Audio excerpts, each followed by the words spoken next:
Welcome once again, YouTube viewers, subscribers. It's People's Automotive. We've got a 2008 Cadillac SRX V6. I think it's a 3 point something. Anyway, check engine light was on. The customer threw a gas cap on it. Somebody must have told her it had an evap emissions code. Small leak or large leak, something like that. That didn't cure it, so she brought it in to us, and I've already dug into this thing for the sake of video, trying to keep things flowing. So a little cooler today. I don't have any hot jokes for you, but scan test it. Here's what I've got. I don't know if we can see these or not, but it's like failed since cleared. So probably AutoZone, Advanced, somebody scanned this thing and cleared the codes. It's a P0523-00. Engine oil pressure voltage high. And then this one, okay, we got some light on the situation. P052200 low oil pressure voltage. Then a P0496 evap emission system flow during non-purge. And then an evap emission purge solenoid control circuit problem. That was failed since cleared. History, but current code is the evap emissions system flow during non-purge. So pretty descriptive code there. And here's what I did next. I basically I started with the evap emissions purge solenoid and checked that first, and here's how I did it. First thing you've got to do is take this crossbar off.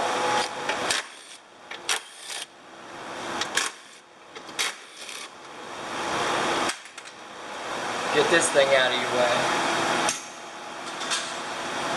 Then you got to take your oil cap off. I wonder how much Mobil 1 paid to say they only use their oil in this car. That's kind of funny. People think, I gotta have Mobil 1 because that's what it says. Not. Anyway, take that off. You're going to take your power steering reservoir stick out of there. Pop that top off of there. Find this purge solenoid, which is over here, passenger side front of the engine compartment right there is solenoid. So what I did next was I'm going to start the car and then show you something here, quite simple but easy test. I better put that oil cap back on for now. Alright, so I figured, you know, purging when it's not being commanded to purge.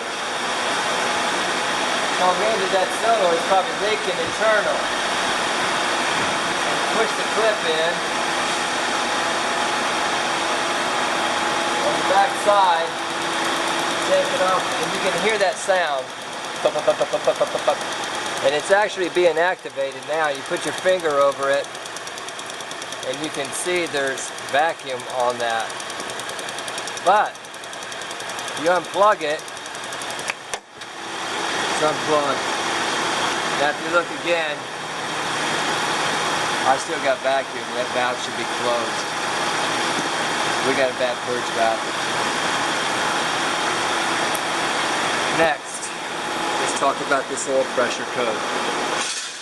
Coming back to our scan diagnostics, we want to go into data stream. We want to go look at our oil pressure. I'm going to turn the car off. And I'm going to find that PID. I'm going to load these PIDs on this oil pressure oil sensor situation. Right there.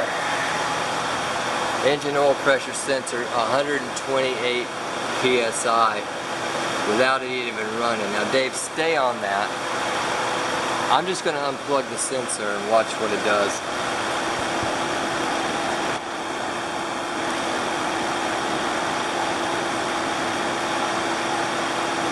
Should have went to 0.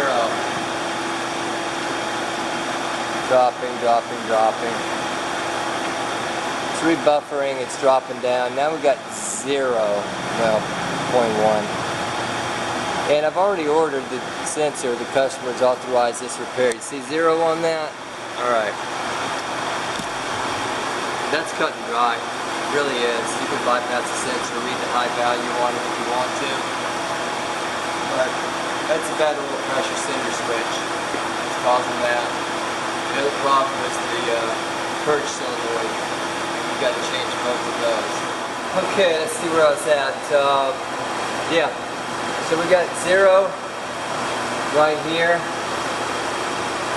And if I plug in that new oil pressure switch, which I've got right here, this is a Napa part OP6887. When I plug it in, it should still read 0. That's right down here, Dave. People are looking for it. The oil filter cartridge is right there, right in that area. The oil pressure switch is underneath it. I've got it unplugged here to get that 0 reading. And we plug it in right here. There we go. Dave, what's that read now? That's still saying 0.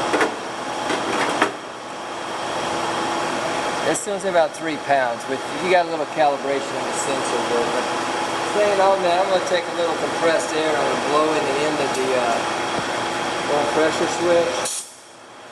Let's see if that thing climbs and comes back down. You're watching it, man. You ready? Get something. There we go. So we've got some change there. Now we know that with a plugged-in sensor, it's going to read right. That's going to get rid of that oil pressure code. Okay. So we got to get that sensor out of there. That's a pain in the butt. And look right there, Dave. It's got a little yellow dot on it. It's sitting right down inside there. We got to get that out. But in the way is a power steering hose sitting in front of it. It's a little bit of an awkward place that we've got to get to down inside there. Get this thing switched. You've got your special oil pressure socket. And this thing I've had for so long. Who the heck makes that? Her brand USA. I don't know. Heck, I think I inherited that tool from my old boss back 30 years ago. But you gotta squeeze your hand down inside there and get that oil pressure sensor socket on top of that and get it started. Then I've got just an extension, a ratchet, a little swivel because of the power steering hose being in the way. And I hope to get enough room with that swivel backed up against that power steering hose. I cheated actually, guys. I already had it loose, but that's what I would use. A swivel extension, and you can get it broke loose. And you should be able to reach your hand in there and screw that thing out with the socket by hand. And it's just got a rubber O-ring on the end of it that holds it in.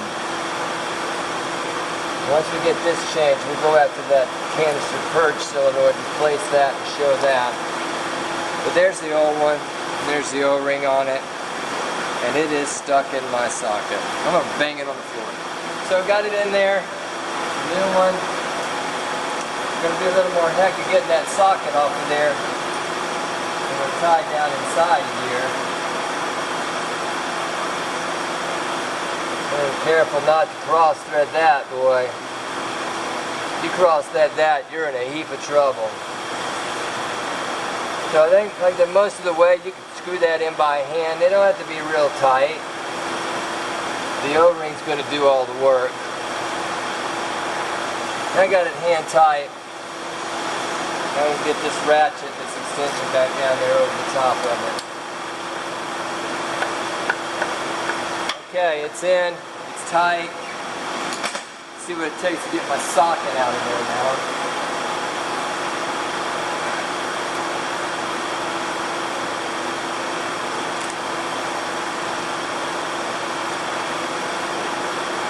Might be time for a new one. This thing was probably produced in 1950. Clint Carter from South Carolina, thank you for your donation. We appreciate it. Alright, so we changed that. I got to plug it back in. You always do want to make sure that the plug is clean and free from oil, because it'll make a contact and can screw it up. This one is clean. Not a problem with that. Plug that sensor back in there.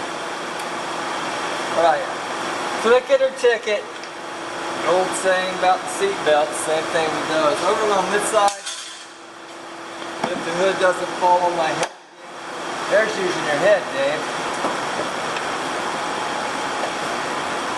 Two heads are better than one, even if one is made of wood.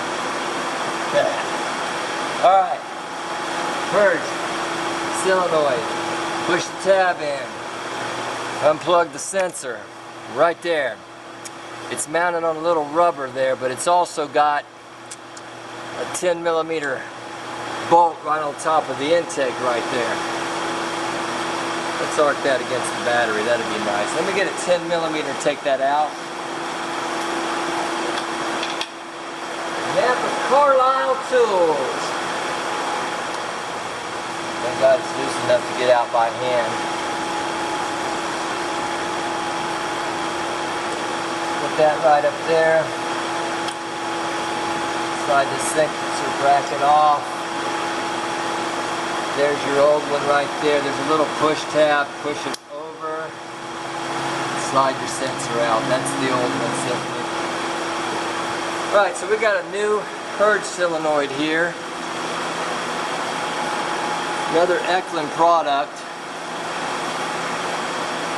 Still probably a piece of crap. Just kidding. The 2-282593.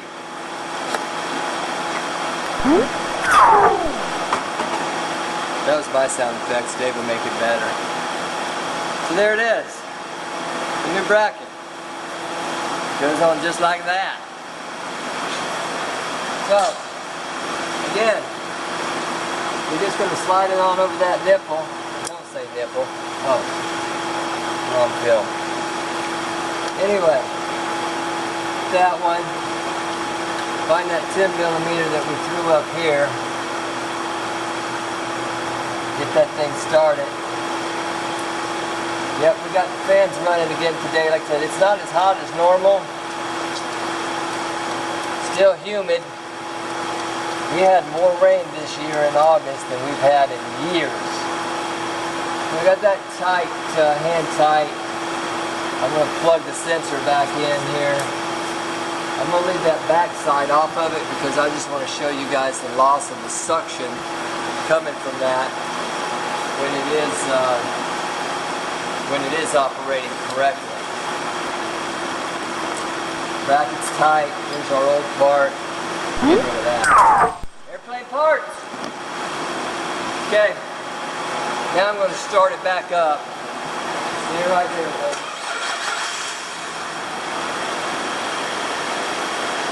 Now those sensors can be bad enough on those purge sensors. They suck so much vacuum, they could shoot a lane code. That's a vacuum loop. So we got the new one in, it's plugged in. And look at that. You can see with my finger, if I could put a vacuum gauge on this, I could show you.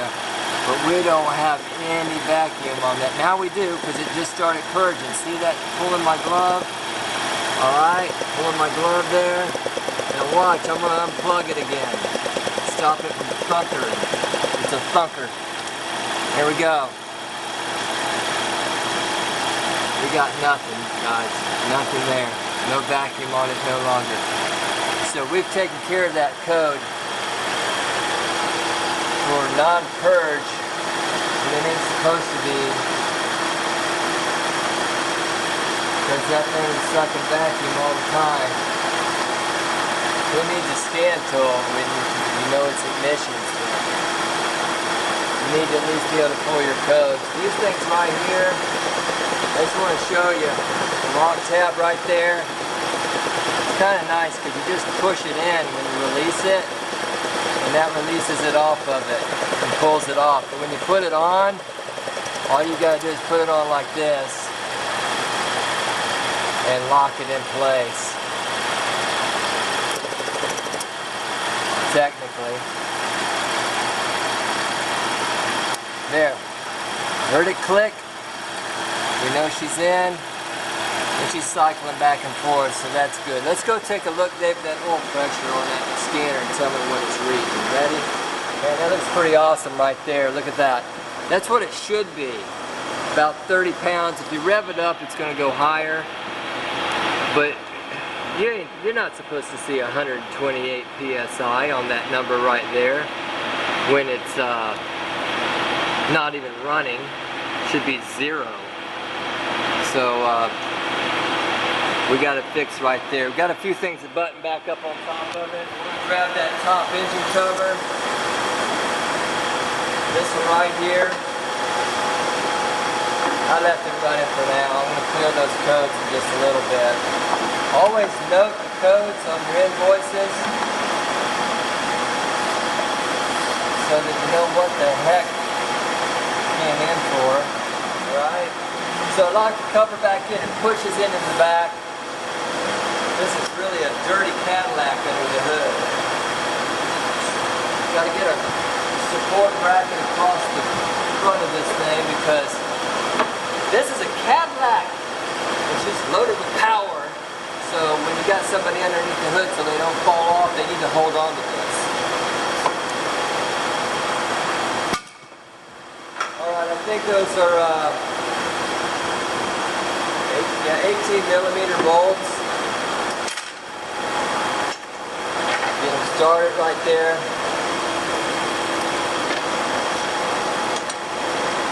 Kind of a neat little job. Worked out really well.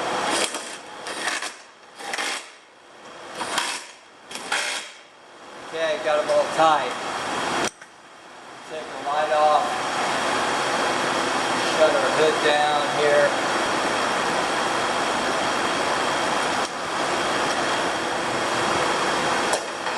I'm confident. She's fixed. I just want to look at one more thing. Check my oil pressure sensor. Wipe underneath it. No oil on my chartreuse green gloves. We wouldn't want that. Got to stay pretty. Pretty redhead mechanic. Alright? So let's come back up here. Let's exit out of this. Let's turn this car off. Flip that key back on. You want to go back in here or pull our codes back up again. I'm going to say read them right there. So we got all that mess and some extras because I unplugged some sensors and stuff like that. On the OTC, you just hit the engine sign. It tells us we want to erase our codes.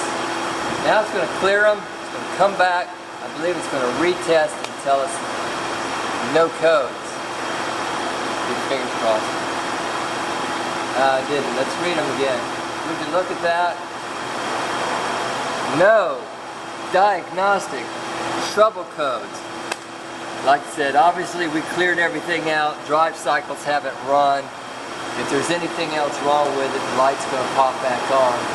But I guarantee you, it's not going to be in the vat purge solenoid. I guarantee you, it ain't going to be an oil cinder switch. So we've got a fix on a 2008 Cadillac SRX.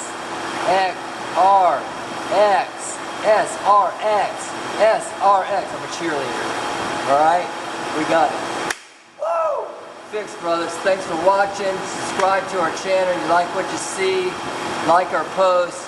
Please comment. I will reply back to you. Promise. Always do. Any questions that you have, feel free to ask them.